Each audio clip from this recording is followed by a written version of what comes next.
જામખંભાળિયામાં માત્ર 920 રૂપિયા માટે થયો જીવલેણ હુમલો। પાનના દુકાનદારે 920 રૂપિયાની ઉઘરાણી કરતા 4 લુખ્ખા તત્વોએ બેફામ રીતે વેપારીને માર માર્યો। જો કે પોલીસે ચારે ટણી બાજુને પકડીને હવા કાઢી હતી। તો લુખ્ખા તત્વોના આતંકના દ્રશ્યો જામખંભાળિયાના છે। અહીં પાનના વેપારીએ લુખ્ખા પાસે બાકી 920 રૂપિયાની ઉઘરાણી કરી હતી ને ત્યારે આ તત્વો ગુસ્સે ભરાયા। વેપારી કંઈ સમજે તે પહેલા જ દુકાનમાં ઘૂસી અને મારામારી પર ઉતરી આવ્યા। દ્રશ્યમાં જોઈ શકાય છે કે વેપારી દુકાનની અંદર ખુરશીમાં બેઠો છે અને ત્યારે એક શખ્સ દુકાનના થડા પર ઊભો રહી અને યુવાનને માર મારે છે, જ્યારે કે બે ટપોરીઓએ વેપારીનો પગ પકડી રાખ્યો હતો। એક વ્યક્તિ મારે છે, ઢોર માર મારીને લોહીલુહાણ કરી નાખે છે। આ અંગેની ફરિયાદ કરતા પોલીસે ચારે આરોપીને પકડી સરઘસ કાઢ્યો હતો। વરઘોડો કાઢી લુખ્ખાઓની હવા કાઢી હતી।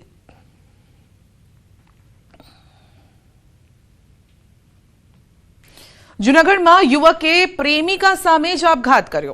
એક પ્રકરણમાં 32 વર્ષીય જાબીર કાદરી નામના યુવકે આપઘાત કર્યો હતો। શરીર પર પેટ્રોલ છાંટી અગ્નિ સ્નાન કરી આત્મહત્યા કરી હતી। રાયજીનગર કમર્શિયલ સેન્ટરમાં એક ખાનગી કંપનીમાં બનાવ બન્યો હતો અને પોલીસે ઘટનાસ્થળે પહોંચી મૃતદેહને હોસ્પિટલ ખસેડ્યો। પરિવારે મૃતદેહ સ્વીકારવાનો ઇનકાર કર્યો હતો, જોકે પોલીસે યોગ્ય તપાસની ખાતરી આપતા મામલો સમેટાઈ ગયો। 24 કલાકમાં ફરિયાદ નોંધાવવાની પોલીસે ખાતરી પણ આપી। છોકરી સાથે પ્રેમ સંબંધ હતો। આજથી 4 મહિના પહેલા પણ થયો ત્યારે ગળામાં બળફાંસો કરી લીધો। ત્યારે પણ મેં પોલીસ કીધું કે પોલીસ ખાતામાં જઈને આપણે જાહેરાત કરી દીજીએ, કેસ લખાવી દીજીએ। એની બાઈના ના માણસ 4 મહિના પહેલા એના માણસને પણ મારવાની ધમકી આપી હતી મારા છોકરાને કે દુકાને આવી તને મારશું કે। આજે તો પછી મોતીબાગમાં કોમ્પ્લેક્સમાં ગયા હતા, એ છોકરી પણ હતી ને મારો છોકરો પણ ગયો હતો। જનતાના કામ કરવાના બદલે વિસાવદર નગરપાલિકાના ચીફ ઓફિસર અને ભાજપ ઉપપ્રમુખ વચ્ચે ઝપાઝપી થઈ। જૂનાગઢ જિલ્લાની વિસાવદર નગરપાલિકામાં વહીવટી તંત્ર અને ચૂંટાયેલા પ્રતિનિધિઓ વચ્ચેના ગજગ્રાહે હિંસક સ્વરૂપ ધારણ કર્યું। ભાજપ શાસિત આ નગરપાલિકામાં ચીફ ઓફિસર પીજે વઘાસિયા અને નગરપાલિકાના ઉપપ્રમુખ રમેશ માગરોડિયા વચ્ચે ઉગ્ર બોલાચાલી બાદ ઝપાઝપી થતા ચકચાર મચી ગઈ અને છેલ્લા કેટલાક સમયથી શહેરના વિકાસના કામોના આયોજન અને અમલીકરણ બાબતે અધિકારી અને પદાધિકારીઓ વચ્ચે મતભેદ ચાલી રહ્યા હતા। આ મામલે રજૂઆત કરવા ગયેલા ઉપપ્રમુખ અને અન્ય સભ્યો સાથે ચીફ ઓફિસરની ચેમ્બરમાં ચર્ચા ચાલી રહી હતી, જે દરમિયાન મામલો બીચક્યો અને શહેરના પ્રાથમિક પ્રશ્નોના નિકાલમાં વિલંબ થતો હોવાના આક્ષેપ સાથે સભ્યો રોષે ભરાયા। આ આખી ઘટનામાં બંને પક્ષોએ એકબીજા પર ગંભીર આક્ષેપ કર્યા। ચીફ ઓફિસર પીજે વઘાસિયાએ આવેશમાં આવીને છરી બતાવી ડરાવવાનો પ્રયાસ કર્યો।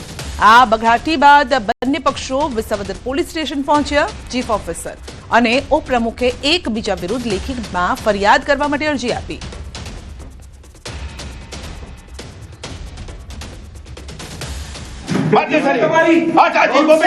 પત્રકાર છરી મારવાની વાત કર, જોવો તો ખરા ચાનો ન્યાય ક્યાં, જોવો તો ખરા તમે છરી આટલો લીધી છરી, અરે જોવો તો ખરા બે પૈસામાં વેચાઈ ગયો તમે હું છો, અરે હું છો હો એક પણ પૈસો કરી ના ના એમ તો વાત તમે છરી લાવો ને સાહેબ લેખી આપો મારી ચેમ્બરમાં આવતા નહીં, લેખી આપો બંધી એટલે ગાળો બોલો છો તમે આવી રીતે બોલાય બધું બોલાય છરી કાઢો બોલો કાઢો છરી કાઢો નહીં કાઈ કાઢવી નથી છરી કાઢો કાઢો કાઢો છરી કાઢો। રાજકોટમાં ટ્રાફિક પોલીસની દાદાગીરી। પાર્કિંગમાં પડેલ 2 વ્હીલરને કરવામાં આવ્યું ટોઈંગ અને રજૂઆત કરવા માટે ગયા તો કાર ચડાવી હોવાનો આક્ષેપ। ટ્રાફિક પોલીસની દાદાગીરીની એડવોકેટે પોલીસ કમિશનરને રજૂઆત કરી અને છેલ્લા ઘણા દિવસોથી ટ્રાફિક પોલીસની કામગીરી વિવાદમાં આવી રહી છે।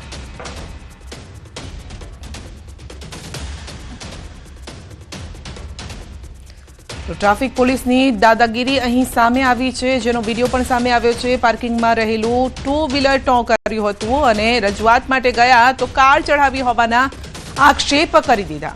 તો આમ કરીને સામે પક્ષે ડરાવવાનો ધમકાવવાનો પણ પ્રયત્ન થઈ રહ્યો છે અને ટ્રાફિક પોલીસની દાદાગીરીનો આ એક વિડીયો પણ સામે આવ્યો છે।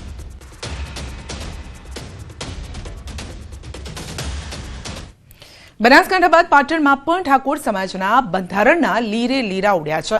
પાટણમાં ઠાકોર સમાજના બંધારણનો ભંગ થયો છે। બંધારણ તોડતો વિડીયો વાયરલ થયો છે।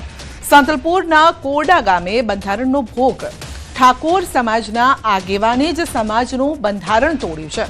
કોરડા ગામના યુવા મહિલા સરપંચના લગ્ન હતા. લગ્ન પ્રસંગે રાસ ગરબાનું આયોજન કર્યું હતું અને 4 જાન્યુઆરીએ સમાજના આગેવાનોએ બંધારણ બનાવ્યું અને મહિનામાં બંધારણ તોડ્યું હતું.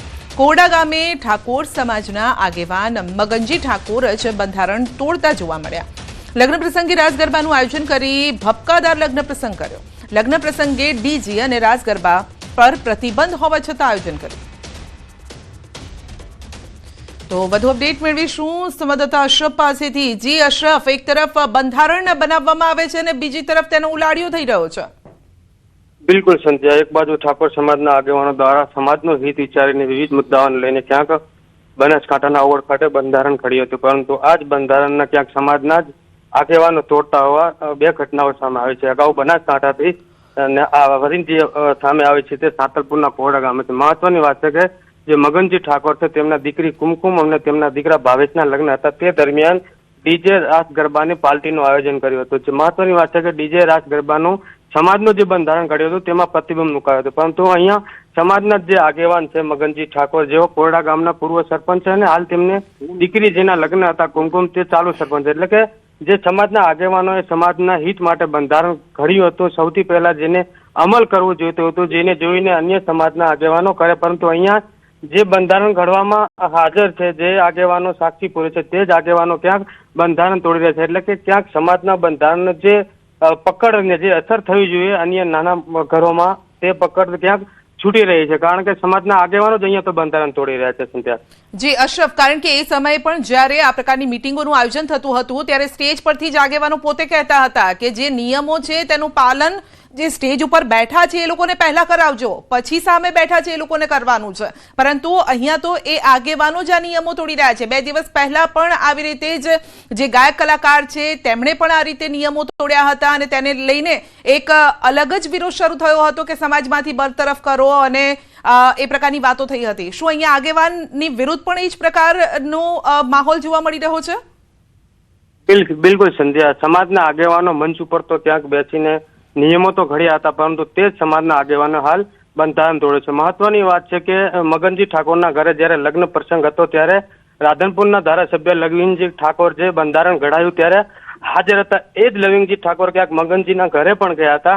લવિંગજીને પણ ક્યાંક ખબર હતી કે મગનજી ઠાકોરના ઘરે ક્યાંક રાસ ગરબાનું આયોજન છે, પરંતુ તેમ છતાં સામાજિક અગ્રણી તરીકે કોઈ પણ કહ્યા વગર લવિંગજી પણ ત્યાંથી નીકળી ગયા. એટલે કે લવિંગજીને ખબર હતી, તેમ છતાં આ આયોજન થવા દીધું. એટલે કે મગનજી ઠાકોર પણ સામાજિક આગેવાન છે, અહીંયા લવિંગજી ઠાકોર આ વિસ્તારના ધારાસભ્ય અને ઠાકોર સમાજના પણ આગેવાન છે, પરંતુ તેમને ખબર હોવા છતાં જે બંધારણ ઘડ્યું હતું તે જ આગેવાનો તોડી રહ્યા છે. મહત્વની વાત છે કે હાલ જે મગનજી ઠાકોરે સમાજનું બંધારણ તોડ્યો તેને કારણે હાલ તો રાધનપુર અને સાતલપુર ઠાકોર સમાજનો જે સોશિયલ મીડિયા ગ્રુપ છે ત્યાં મગનજી ઠાકોર વિરુદ્ધમાં વિરુદ્ધ પોસ્ટરો પણ ક્યાંક વાયરલ થયા રહે છે અને આવનારા સમયમાં ક્યાંક આ વિસ્તારમાં ઠાકોર સમાજના આગેવાનો મીટિંગ કરીને મગનજી ઠાકોર સામે સામાજિક કોઈ કાર્યવાહી કરી શકે છે. સંધ્યા જી અશરફ, પછી હવે આગળના સમયમાં એવું ન થાય કે જે નિયમો કરવામાં આવ્યા છે એમાં પછી પાછળ કૌંસમાં લખવામાં આવે કે જેને જેટલી વગ હોય, જેટલી શક્તિ હોય, ખિસ્સામાં રૂપિયા હોય એટલો ખર્ચો કરી શકે છે, બાકીનાને પોતાની શક્તિ પ્રમાણે ખર્ચો કરવાનો રહેશે. આ તો એ જ થઈ ને વાત અશરફ? બિલકુલ સંધ્યા, હાલની સ્થિતિ એવી થયું, કારણ કે મગનજી ઠાકોર આર્થિક રીતે પણ ક્યાંક સદ્ધર છે. એટલે કે જે લોકો આર્થિક રીતે સદ્ધર હશે તે ક્યાંક આવા મોટા તાયફાઓ કરશે, પરંતુ જે નાનો જે આર્થિક રીતે સદ્ધર નહીં હોય તેમને ક્યાંક કહે છે કે અમે અમારા જોડે સગવડ છે